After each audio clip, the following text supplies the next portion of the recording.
Broadway's My Beat. From Times Square to Columbus Circle. The gaudiest, the most violent, the lonesomest mile in the world.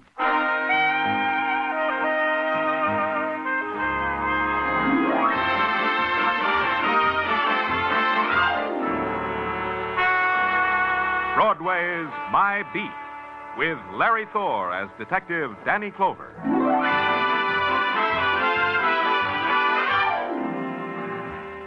Broadway. It's a journey some people have to make. A journey that ends in a screaming, blinding furnace of light, or ends in darkness, cool and still. You walk it with a quick puppet strut of slapstick, or you walk it slow. Slow like the last walk you'll ever take. Whatever way it is, it's My Beat.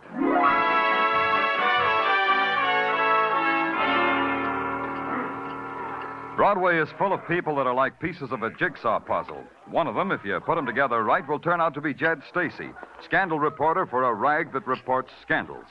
If it's a hot August evening and he's wearing his Hollywood shirt and yellow silk mohair pants, $90 the outfit, he'll buy you a free meal for a price. Jacques, bring us prosciutto with melon, vichyssoise, shrimp poulette, and a decent white wine. You got that? Oui, Monsieur Stacy. Yeah. Okay, Jed. Why the banquet? You know me, don't you, Danny? I don't give nothing for nothing. I don't get nothing for nothing. Yeah, that's life, like Jacques says. Yeah. Look, Danny, I got a note in the mail today. A typewritten note. I want to read it to you. Something you wrote? No, this has class. Here's what it says. Dear columnist, if you need a prophecy, here's a prophecy. A girl, Jane Darwell, will be found murdered tonight. That's a prophecy. Now, just checking, Danny, you got a corpse named Jane Darwell? No. Give me that note. Give it to me. Sure. Here, Danny, I'm through with it. It'll be in my column tomorrow anyway. It's all set up. Why didn't you give me this before? You know us scribes, Danny. We clutch things to our bosom. Besides, what good would it do you? If Jane Darwell is going to be killed, how would you stop it? You'd play nursemaid to a murder for a beat, wouldn't you, Jed? You're getting too large, kid. Too large. Take it easy, Danny. First, you got to find the little lady. It's a tough thing to do.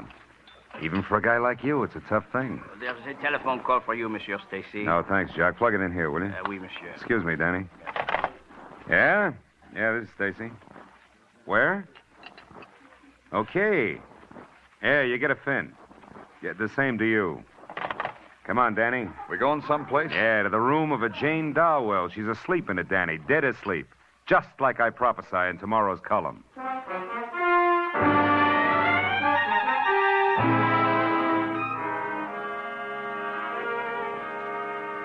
In here, Lieutenant. Right over there on the bed. Yeah, Sergeant, I see. Strangled, huh?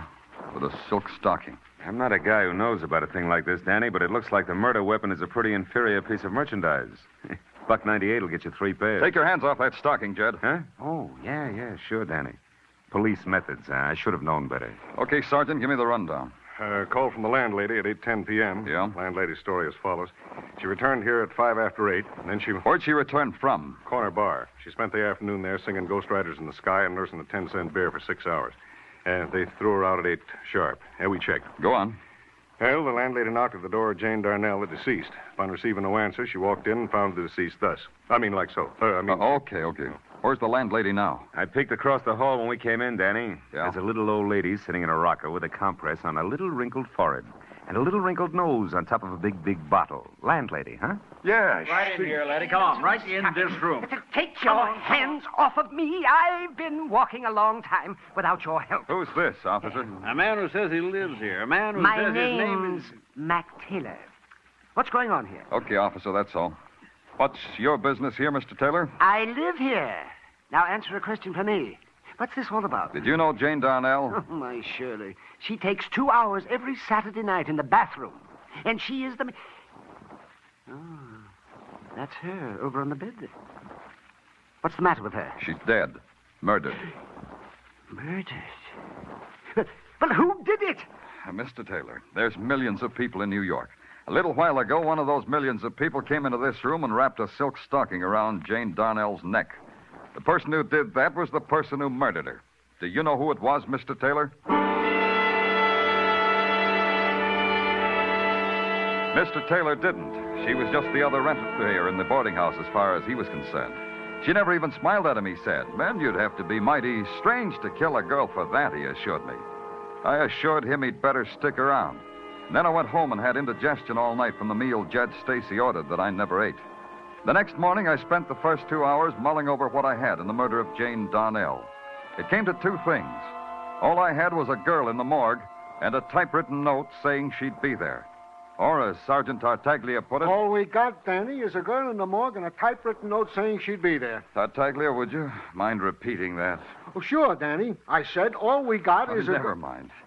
Anything on that typewritten note Jed Stacy gave me? Kind of typewriter, stationery? Oh, typed on a Corona Portable. A new model. Cheap grade of stationery. 5 and 10 cent store stuff. Routine check, turn up anything? Not yet.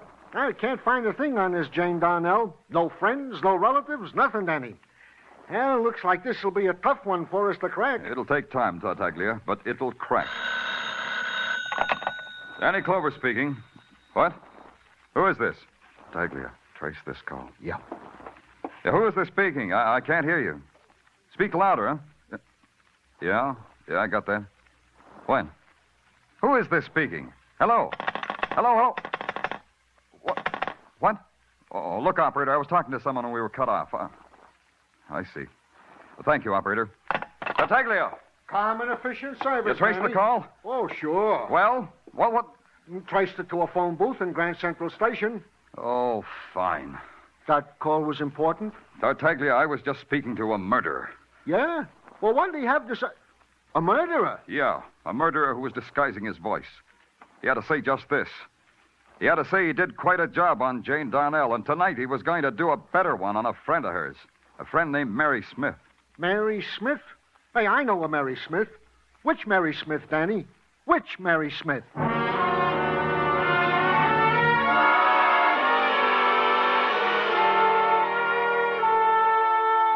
Tartaglia was right. In a city of 8 million, what chance do you have of finding a Mary Smith? If it's the Mary Smith who's going to be struck down by a murderer, the odds are precisely 1 in 8 million. You come up with Mary Smiths, all right. You trace one of them to Sing Sing, where she was doing 20 years for dynamiting a bank. Another Mary Smith left her husband's bed and board in Poughkeepsie. And you talk to a Mary Smith who says... mister. My name's Mary Smith, and I know a secret. Humpty Dumpty sat on a wall. Humpty Dumpty had a great fall. So you try again. Forgive me, sir, for have kept you waiting. It wasn't my hour for meditation. Are you Mary Smith? Yes, of course I am Mary Smith. In China, my name is Letsu. But since I am in America, I have adopted a name that is 100% American. Mary Smith. And do you know a Jane Darwell? No, I am sure I do not. Jane Darwell. Oh, Americans have such a strange name. Yeah.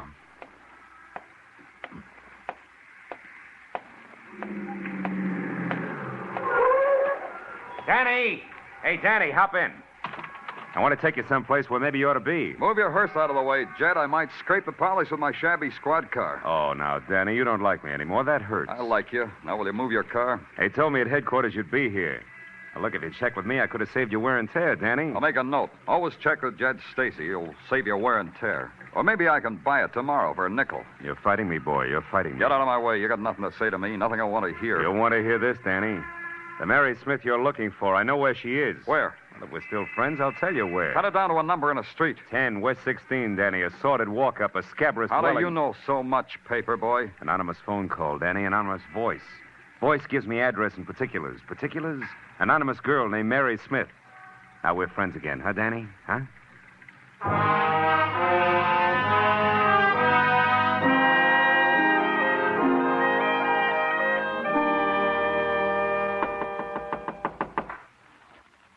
Miss Smith. Miss Smith. Open up, Miss Smith. It's the police. Maybe you should open it yourself, Clover. Yeah.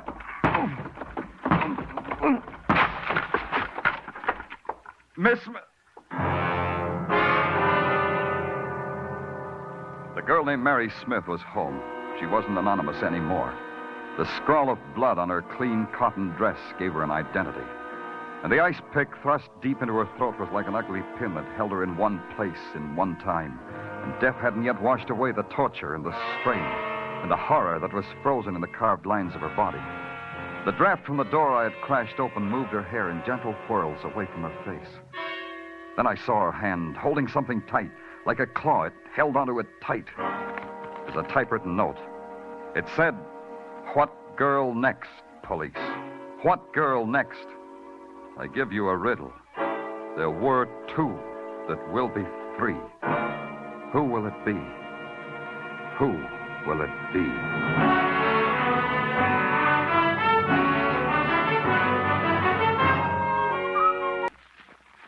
Now back to Broadway's My Beat.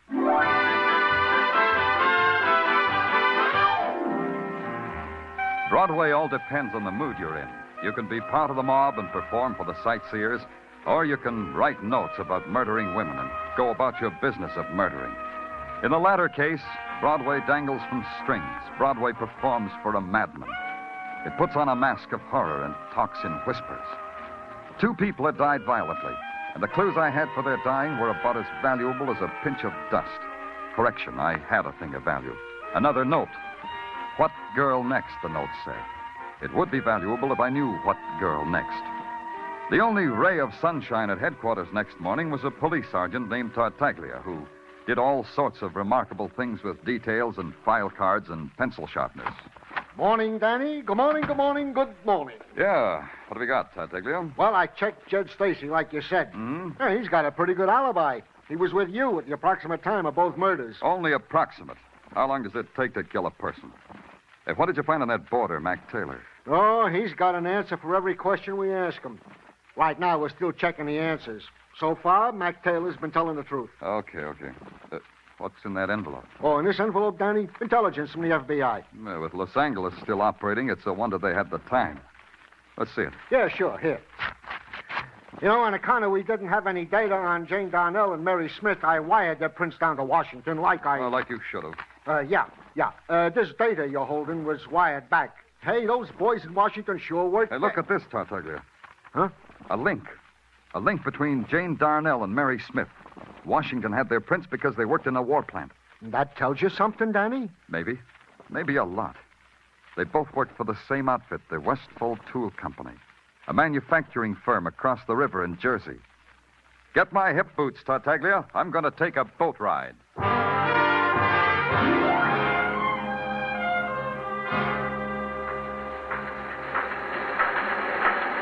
You want to see me? You're the foreman? Yeah. Can't we go somewhere where we can talk? What? I said, can't we Let's go somewhere where we can talk, huh? Yeah. Oh, what do you want to see me about, mister? I'm Danny Clover, New York Police Department. Oh, glad to know you. I'm Freddie Ney, Punch Press Department. You've been working in this department long, Mr. Ney? Oh, 10 years. Why? Try this in your memory.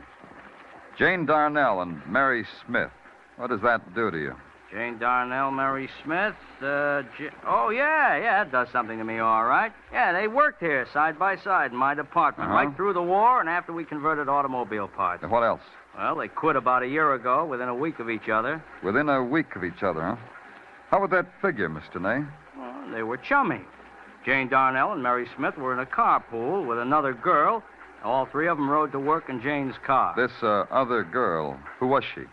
I don't know. She wasn't in my department. Does your personnel department keep records of people who ride together in carpools? No, never did. We got all the paperwork we can handle. Yeah.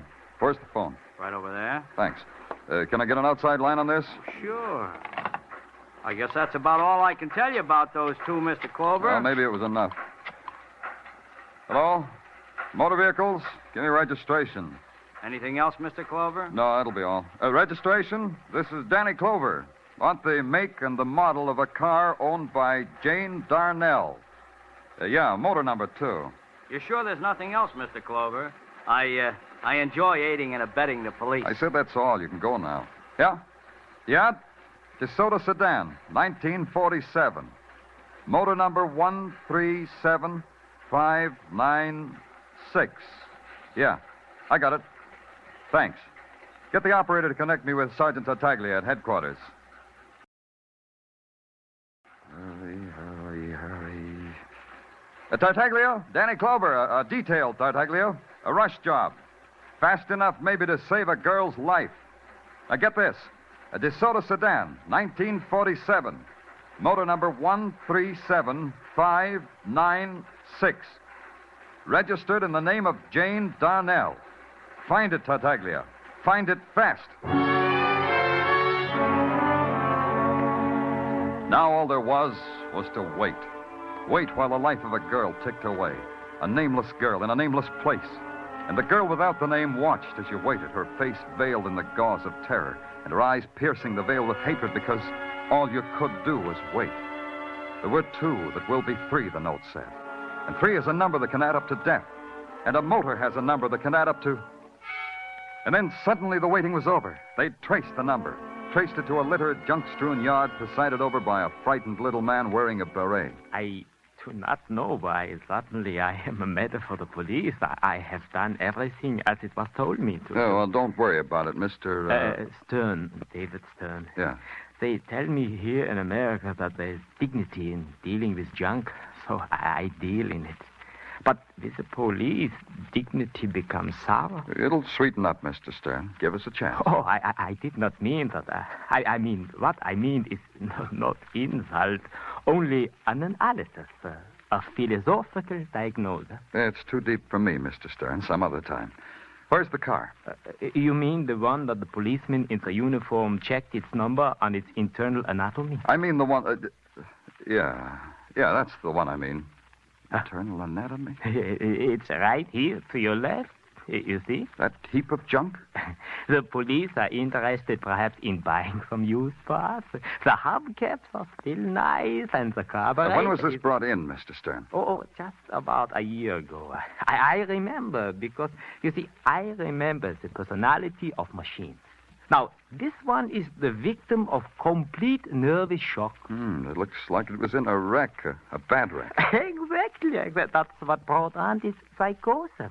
But in good hands, with good treatment, this could recover, maybe. Yeah. Well, thanks, Mr. Stern. Thanks. Maybe I ought to start going to night school. You said something?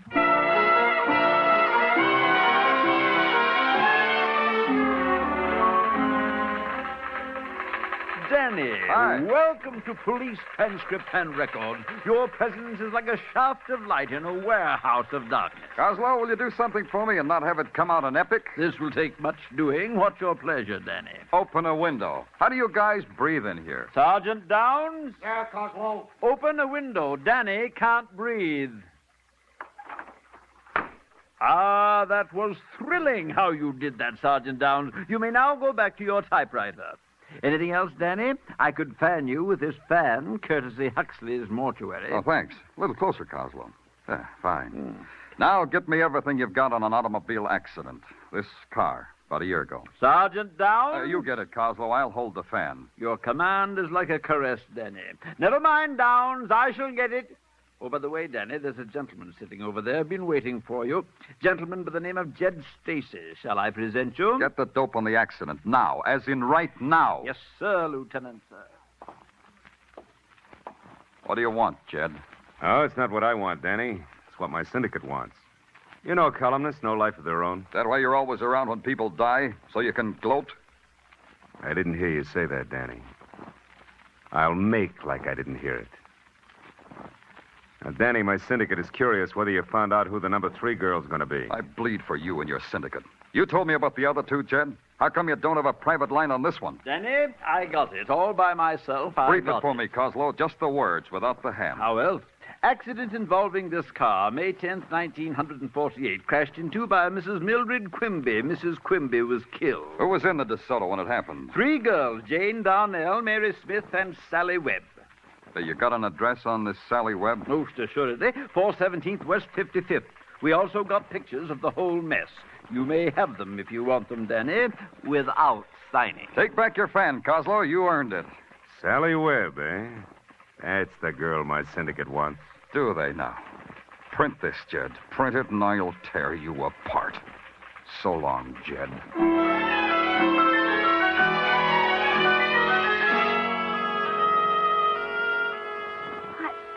I don't believe you, Mr. Clover. I don't believe you.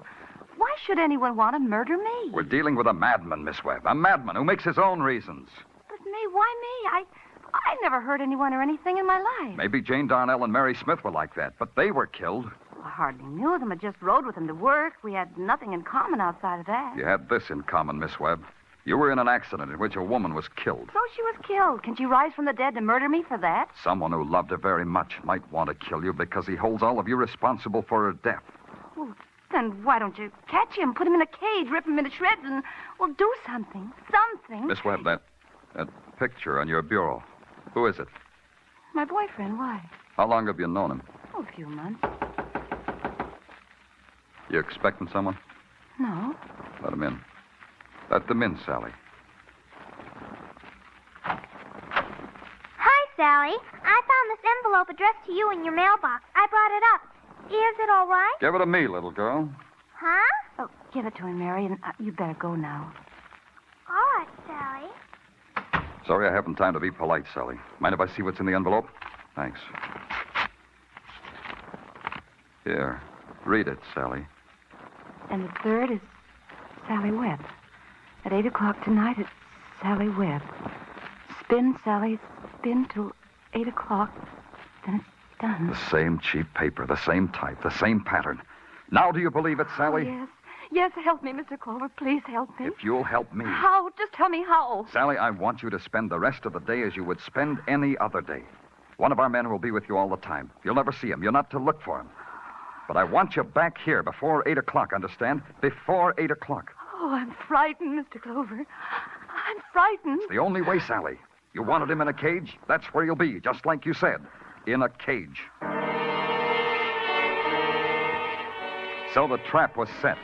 Sally Webb, the bait. New York Police Department, the hunter. The hunted? Somebody in that jungle city. Somebody crouching now in a dark corner until another time of killing. The man I had tail Sally Webb called in every half hour from a dress shop, a fruit store, from a laundromat, places like that. Then about 7 o'clock, the trap began to shape itself. A police cordon thrown around the block on West 55th Street where Sally lived. And a few minutes before 8, I was standing in a doorway next to the address, and the trap was ready to be sprung.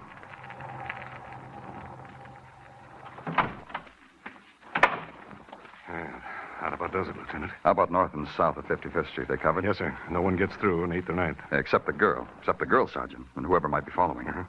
How about our boy, the one you assigned to Taylor? He's got orders to drop out at the corner of 9th and 55th. Now, get this, Sergeant. Yeah? I want your men in uniform to stay out of sight. Plain clothes as inconspicuous as possible. No noise. Yes, sir. That's what I told the men. Who's that?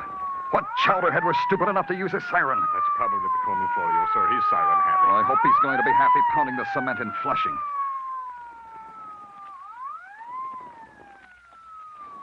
Hey, Lieutenant. That girl who just came out of the subway entrance. That's her. Sally Webb. What time is it? Just about 8. Hey, she's walking awful slow. She's scared. Scared.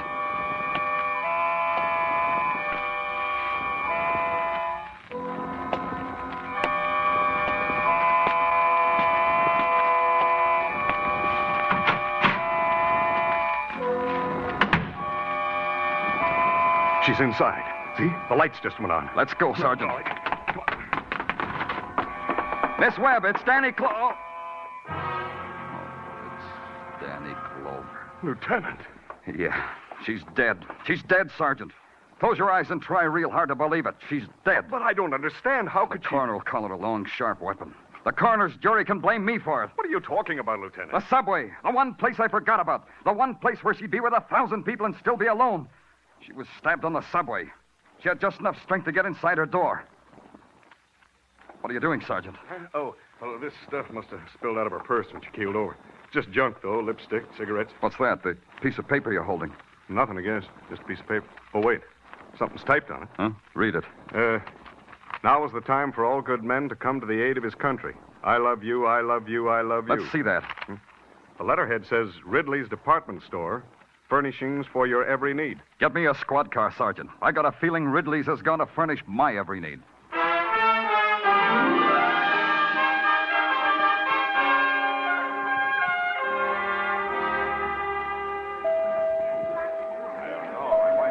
Interested in a typewriter, mister? Oh, I didn't know you worked here, Mac. Mac Taylor, isn't it? The indignant boarder who lived across the hall from Jane Darnell? Yes, this is my place of business. The typewriter department. Yeah. I've got a time card, employee's number, everything. I sell them. You want to buy one? Some other time. Which Corona did you type those murder notes on? Huh? Hey, what do you mean? Sally Webb really loved you, didn't she, Mac? I got proof positive of that. She put your picture on her bureau, and she hung around here and wrote love notes on your demonstrator typewriter. So? Tell me something, Mac. When did you change your name from Quimby to Taylor? We've got a doctor in this department store, Clover. Maybe you need to see him. I have a picture of Mildred Quimby, Mac. Was she your wife? What do you know about Mildred Quimby? I said I have her picture, Mac. Here, when she was killed in an automobile accident. Look at it, Mac. Go on, look at it. I'll kill you. I'll kill you. Like they killed my wife. Like I killed all of them. I'll kill you. Mac, put away that gun. This place is filled with people. What do I care about people? My wife is dead. Watch out! Hey, that man's got a gun. You're crazy. Never. Never. Down, everybody. Get out of the way. That man's a killer. Come and get me, Clover. Yeah. There's only one way to get you, Mac. Clover, you can't miss.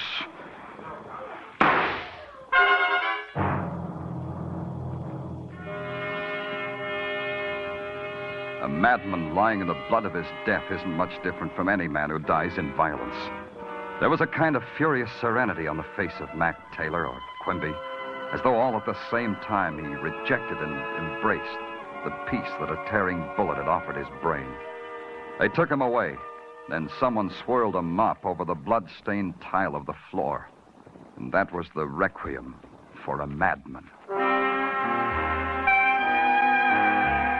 Broadway is a street of sounds. The hissing sound of the neon, the sweet sound of a girl's laugh, the harsh, rasping sound of the life deep inside the earth, and the other sound, the sigh, the painful sigh no one hears. It's Broadway, the gaudiest, the most violent, the lonesomest mile in the world. Broadway, my beat.